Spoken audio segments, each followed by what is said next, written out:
Greetings. Welcome to ITR Live. I'm your host, Chris Hagenow, and we are back here in studio for another fun-filled, action-packed episode of the gold standard in Iowa conservative entertainment.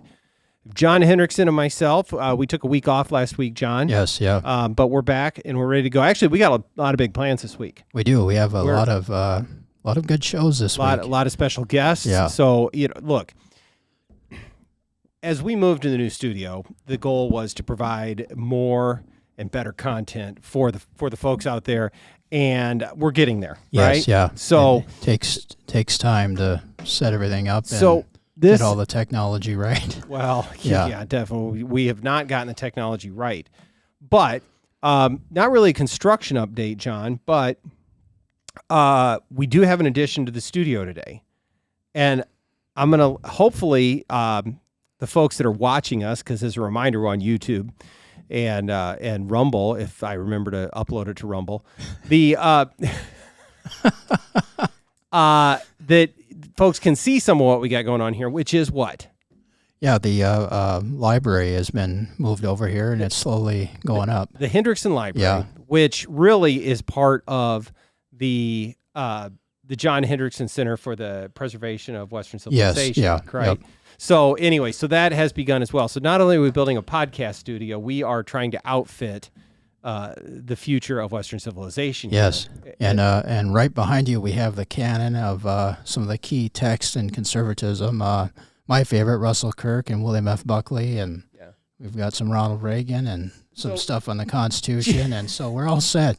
Just let folks know how this went. It started with, hey, John, can you put some of the books up on the shelves as, some props for our thing?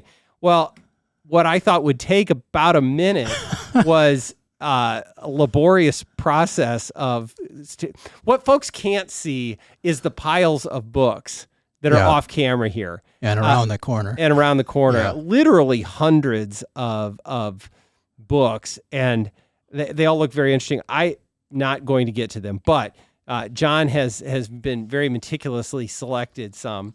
So anyway, so that we got that this time, and we're going to continue trying to improve things here on the podcast. So that's your construction update for today. Yeah. Oh, also when I came into the sound this morning of a hammer going, which is you hanging even more memorabilia up in your office. So are you feeling? I'm finished. You're finished. Yeah. I don't believe that for a second. I do not believe it for a second. So anyway, we got that going. Okay. And before we get to our topics for the day, I just wanted to wish everyone a happy Columbus Day. I don't know if that's still politically correct. No, today is Indigenous Peoples Day, John. I'm a little bit, I'm offended and a little bit triggered.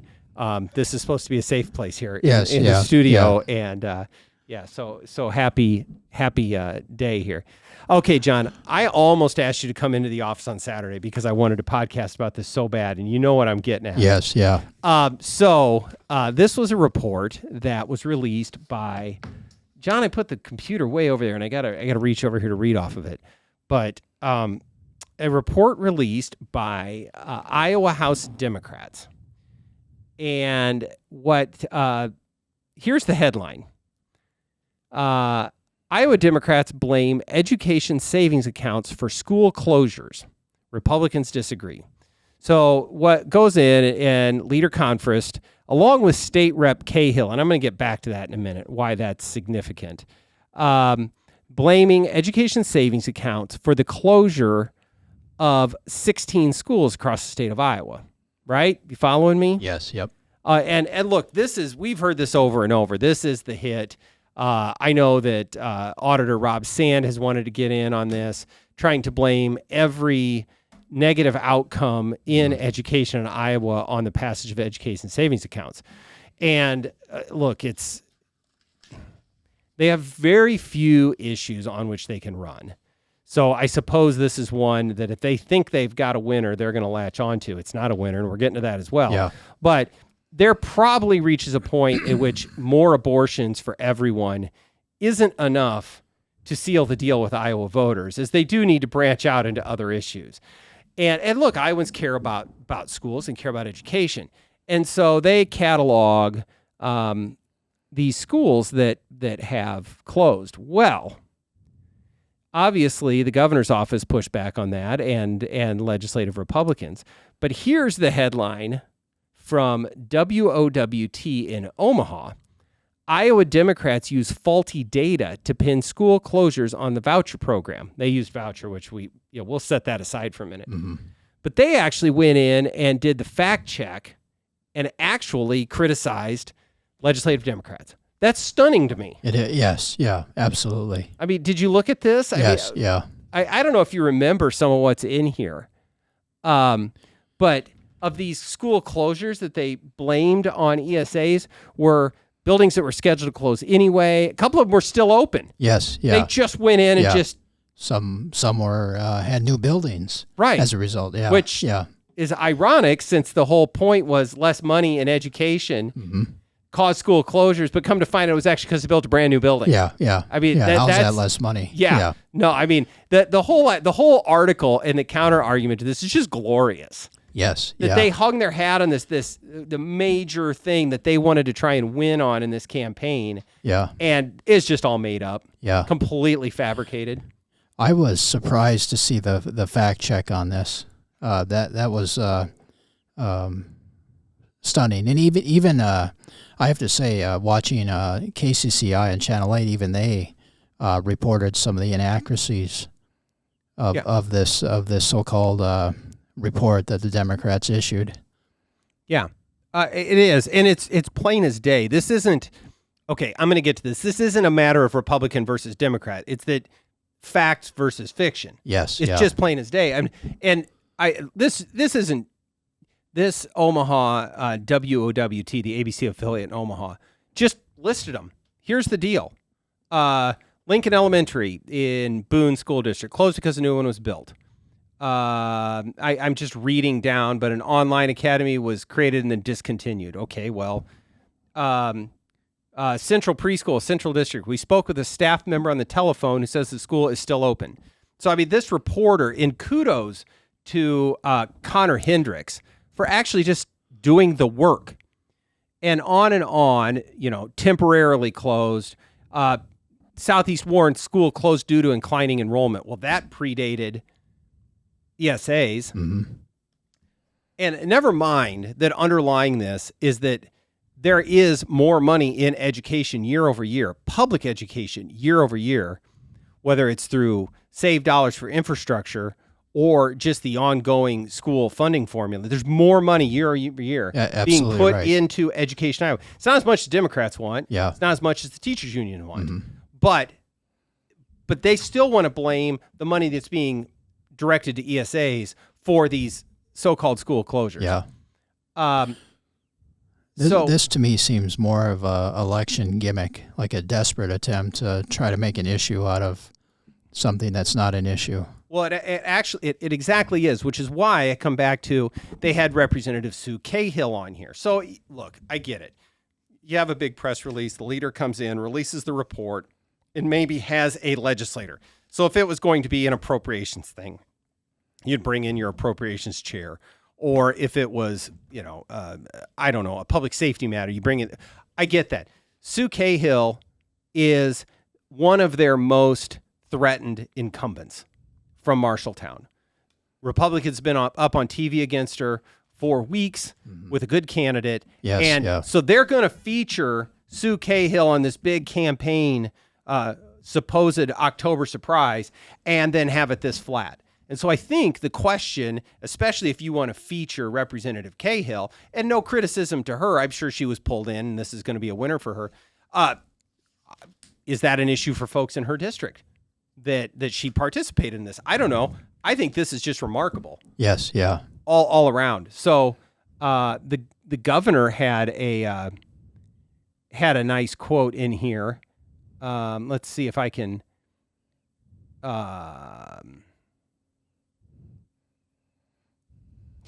Here's from the governor's office, from Mason Morrow, the governor's spokesperson.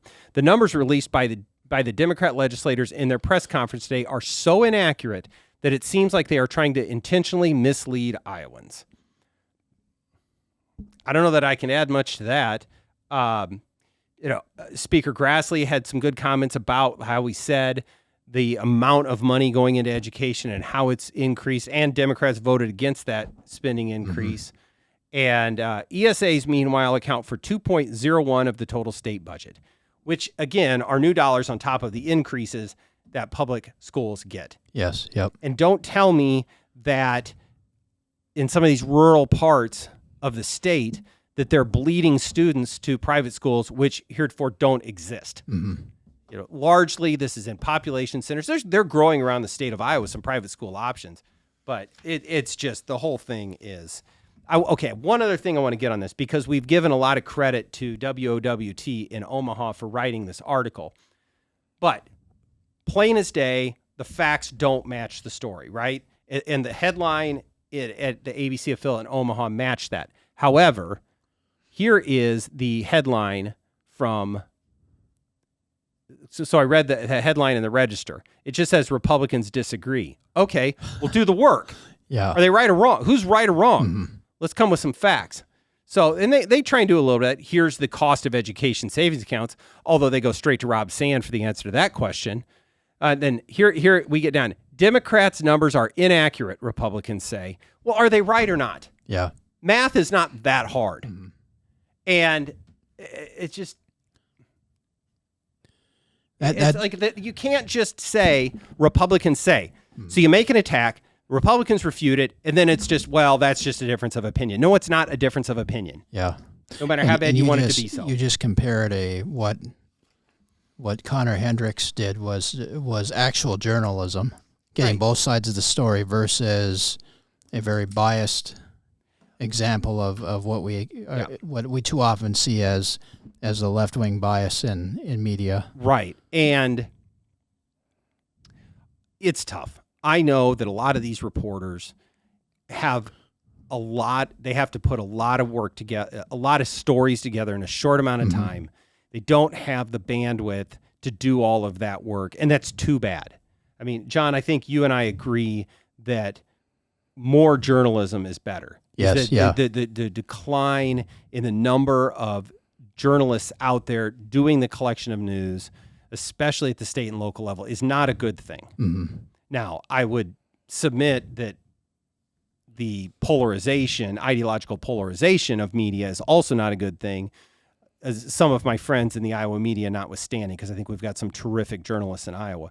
But I want to say that I don't always blame it that, look, they get a press release from the Democrats, they get a response from the Republicans, they write the story, they submit it, and it's done. I get it. They have a short amount of time to put these stories together, but man, come on. It doesn't always have to be framed as, look at this awful thing that Democrats accuse Republicans of doing, and you're dismissive of the response on the other side.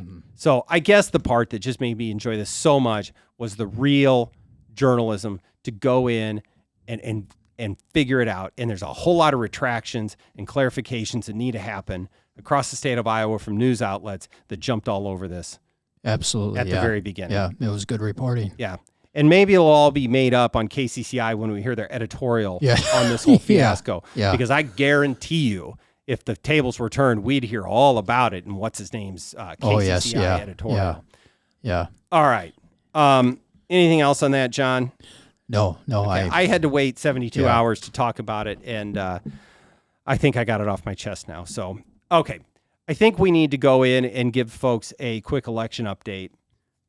Or maybe I just need to, because I like to talk about it, and you guys don't indulge me enough in the pre-production meetings. So now that I actually have control of the microphone, we're gonna get at it. But okay, in the last couple weeks, what is your sense of the direct nationally across the board?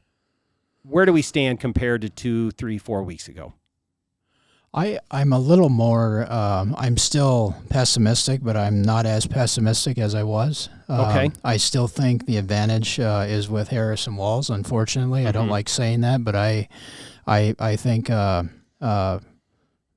Trump and Vance campaign has done, they're doing better at getting out there and responding. And I think there's, talking to different folks, in some of the key states, I I think there's a lot of, which I'm hoping will be a lot of silent, as you know, that old Nixon phrase, a silent majority is actually going to come forward, and maybe it's not being reflected in some of the polls, in that you're going to see more support going for former President Trump and Senator Vance. You know, interestingly, John, and maybe you're the historian, Nixon's silent majority was sort of everyday Americans. Yes. Yeah, the folks in flyover country, middle class. I don't think that's who the silent majority is for Trump in this case. I think the silent majority is a little more of a blue collar. Yes. Yep. Someone who thinks the system has started to leave them behind, and cares a lot about that populist message that seems to have taken root with Donald Trump. But I digress. I wanted to get that point out because I think it's different. I was talking with one individual and who was working with, who works with construction workers, road construction workers, and these are all Teamsters, and they are all, there are about 50 of them, and they are all on board with President Trump. And these are people that would probably normally support a Democratic candidate, but they remember the Trump economy. They remember that during the Trump years, as one of them told me straight out, he said, "I have never had my earnings never been so high. We never had so much more work during when Trump was president, and now during the Biden-Harris years, it's been some of the worst times they've had with inflation and lack of work." And so these guys, they have Trump stickers on their hard hats and on their vehicles, on their lunch pails. Well, I think that comes back to something that we said over and over, John. Ultimately, people are going to vote in their own self-interest. And there's a lot of Americans for whom the Biden-Harris economy is not working. Yeah. Whether it's job growth, wage growth, inflation, it's just not working. And they remember, like you said, that things are better before. Because folks, whether they're a labor union member or whatever sector of the economy they come out of, ultimately, they want a good job. And they want to get ahead. Yeah. And there's only so far that you can promise them more abortions before they're going to vote what works best for them. Yeah. And I still think there's a lot of people who like former President Trump, but they're just afraid to say it. They're afraid of getting ridiculed for it, and so they're not going to share that publicly. Right. Well, I think that's right, and much ink has been spilled over the challenges of modern polling, of the fact that most of it's done by text message now. People don't want to respond to them. What kind of person responds to them? And I think there's some that are very good at it, but I also think that people on both sides of the aisle are absolutely right to be distrustful of polling. I have refused to respond to polling after I was fooled by the what were we were talking about that a few podcasts. Well, the Democrats episodes. went and got disabled veterans or folks that were to go ahead. You should run as a pro-Trump folks to run as Republicans. They got all their petitions, which is a significant hurdle. To get on the ballot for Congress, get them on the ballot. They don't even know that they've got an incumbent congressman. I mean, for example, here in central Iowa, Congressman Zach Nunn, and yet they go and recruit somebody to run against him, doesn't even know that Congressman Nunn, who also is a veteran, is out there running, and then go out, and what you got was the call to try and get you to want to vote for the pro-Trump person that they elevated, and this person has no idea any of this is going on. No. The only time they meet this person is from the other side of the room when the petitions are being filed. It really was a really deceitful practice. But to your point, that was the poll you got, and you haven't responded since then. I still think you can learn a fair amount from public polling, especially if you're willing to take it all together. Realize that some are used to try and move public opinion, and some are trying to measure it. But I guess where I'd come back to is it appears to me, I share your pessimism a little bit, but over the last week or two, it feels like the Trump Vance campaign does have some momentum. one, and the numbers have moved a little bit. A couple other things, though, that are interesting is looking behind the numbers. Just in the last week or so, you've seen Kamala Harris out finally taking interviews. Yes, yeah. Because apparently the hiding in the basement strategy that worked so well for Joe Biden isn't working all that well for her. But with that, now Americans are actually starting to see who she is. Mm-hmm. And I'm not sure that's going real well. I mean, she was parodied on Saturday Night Live last Saturday night. And I think some of the honeymoon phase is over. Yeah. And we will see what ends up happening with that. On the flip side of that, well, go ahead, John. Well, it's just I can't believe that Americans would fall for this nonsense of the politics of joy and this false narrative of it's like the professor behind the curtain in Wizard of Oz. Don't look behind the curtain. There's nothing to see here, and it's just a sideshow. And they're trying to use these gimmicks to make people feel good that it's vote for Harris and Walz because we're joyful people, and I mean it just right. And it's vapid. It is. I don't know. It's emotionally driven rather than a look at what's best. Mm-hmm. And that comes back to, look, we're trying to, the fiscal issues are just, Democrats can't win on them, so they have to run this kind of campaign. But it feels like, the other part that made me feel like things are going a lot better is just simply watching Senator Vance on some of these Sunday shows. Oh, it's been outstanding. What we saw how he handled the vice presidential debate. Yeah. And really didn't back down to the slanted moderation or the one-sided fact checks. But he had a couple things on these Sunday shows recently that were just wonderful. Yes, yeah. Just not taking the premise. No. And I think that's excellent. I mean, he not only rejects the nonsense from the media and their bias and calls them out on it, but he actually backs it up with facts. Right. And whether it's on this Sunday, he was talking about two issues, mainly immigration and trade, and really fired back at the media. And I'm just a big fan of J.D. Vance. As you were before he was selected as the vice presidential nominee. Yeah. You have long been a proponent of his, because he matches largely where you're at on trade and immigration. Yeah. And, I think too that the win or lose this election, Senator J.D. Vance is one of the big winners. I mean, clearly now he is, he has a serious place on the national stage and is very close to the front of the line in 2028. Yes. No matter what happens. Yeah, I'm already signed up. You're on board. Yeah, wow. Yeah. Okay. We have our first official 2028 caucus endorsement. That's right. Yeah. Just for the folks that thought that 2028 would get started as soon as we got past this election, John Hendrickson has already made his endorsement of J.D. Vance. Wow. Yep. Okay. Yep. Well, we made news today, John. That's fantastic.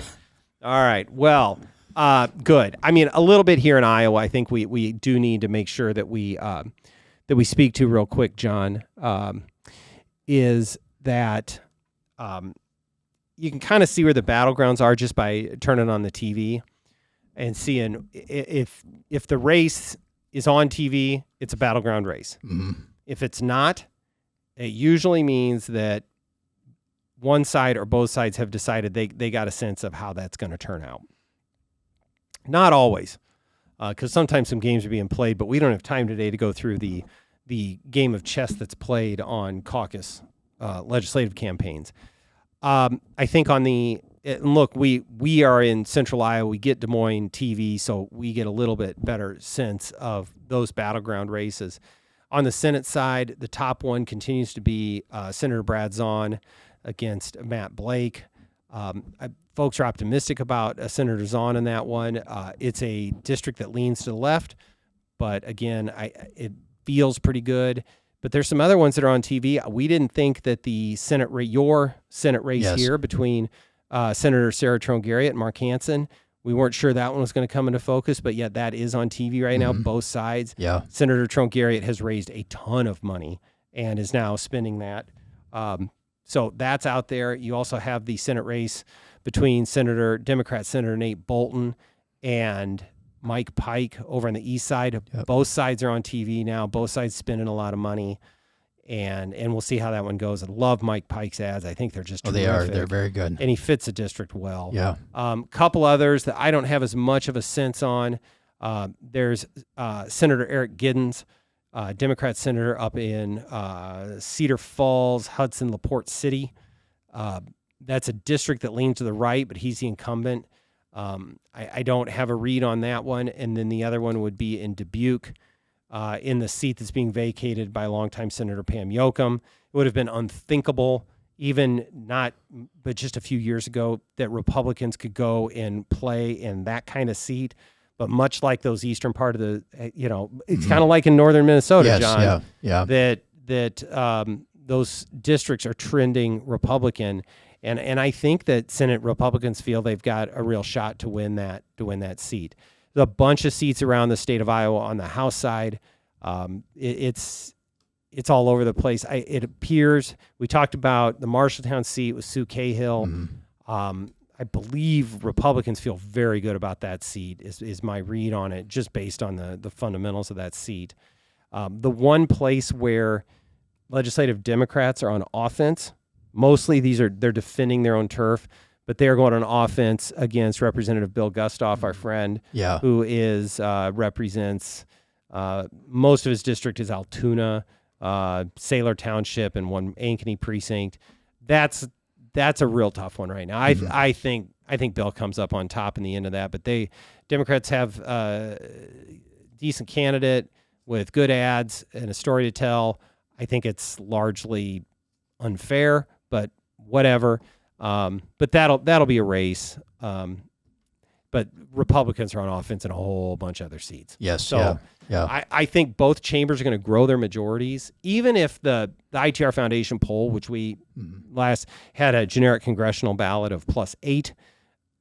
If the ballot is trending to the Republican side, even at +8, I think both chambers grow their majorities. Yeah. I'm going to predict that in the 3rd Congressional District that none will pull it off because I think Bacom did such a terrible job in that debate. I didn't get a chance to watch it, John. Did you watch? Yeah, I did. Yeah. And he just did not come across very well, and his responses were, a lot of times he seemed to dodge the question. Yeah. So, did he talk about how he grew up in a middle-class family?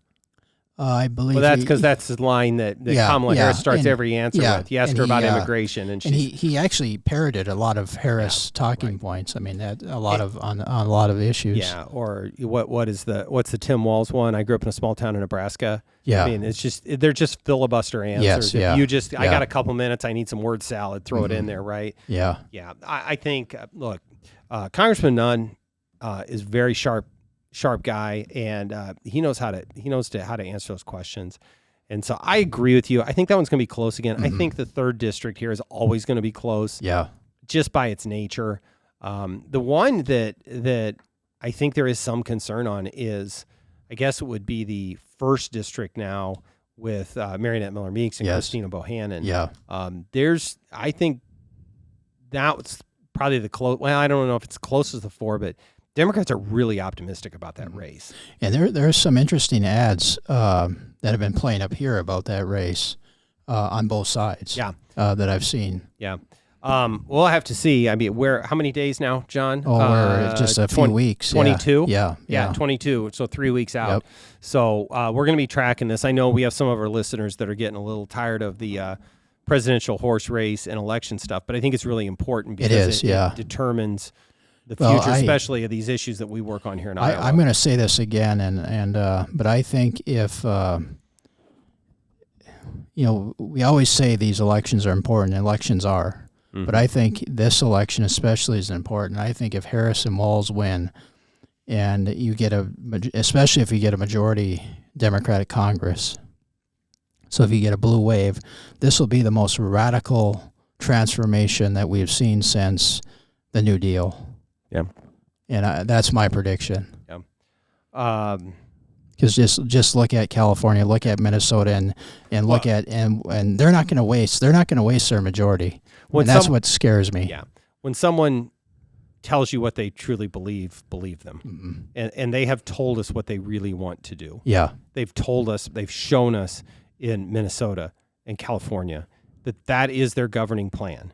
We know it doesn't work. We know it's not what we believe, and I'm confident that it's not what a majority of Iowans want.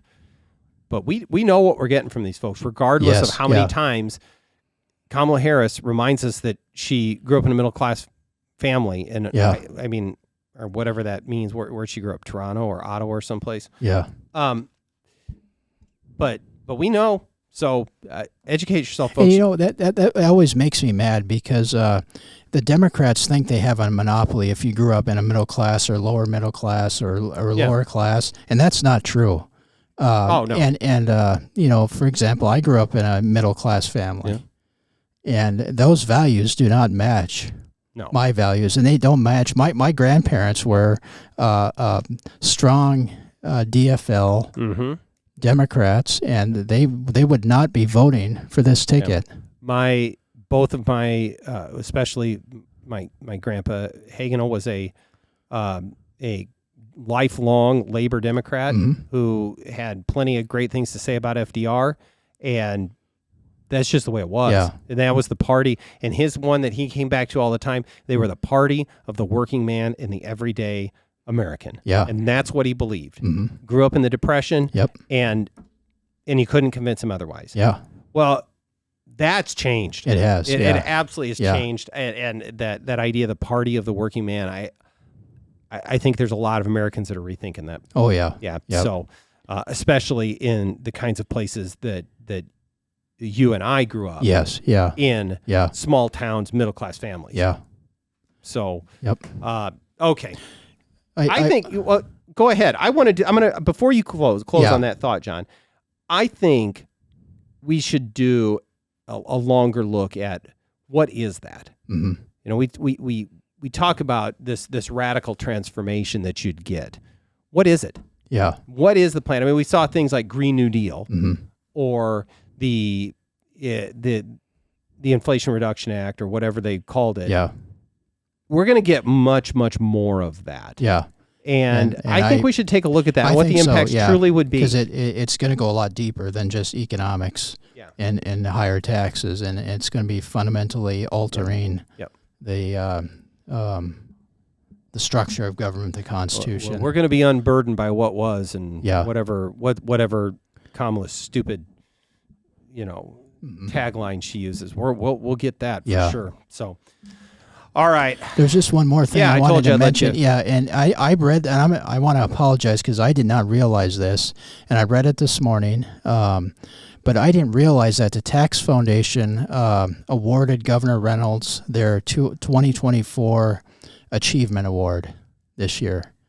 Wow. And I read that in a newsletter. In fact, the Iowa Taxpayers Association had their newsletter, and that was in there today. And so I had no idea. So congratulations to Governor Reynolds for that, the Tax Foundation awarding her that award this year, and for her pro-growth tax policies and sort of the really historic tax reforms that Iowa has made.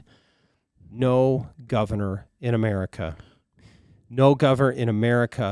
in my lifetime can lay claim to a better record on pro-growth, pro-taxpayer reforms than Kim Reynolds. Yeah. And it's not even close. I agree. So, and if there's a listener out there that thinks I talk about that too much, tough. I will remind people of that what has happened in Iowa over the past 6 years is outdoes any other state in the union, and it's not even close. Mm-hmm. So I agree. So we're just going to keep talking about it, and it is always encouraging to see Governor Reynolds, legislators, and the state of Iowa get that recognition. Because you and I have been out here, been out to these policy conferences and talked with others from other states. It is easy for them to forget about it while they work on housing policy in, California or something. Yeah. Well, meanwhile, we are absolutely relaunching Iowa's economy, for generational and beyond growth, doing the real things that will really make a difference. That's right. So we're going to keep talking about it, John. So thanks for bringing that up. All right. Well, that's all the time we got for today. Whether it actually is or not, I haven't checked the clock, but I'm going to say that because that's how I close these shows. So, John, thanks again. Thank you. Thank you, listeners. Don't forget to like and subscribe. Don't forget to tell your friends. And with that, we will see you next time on ITR Live.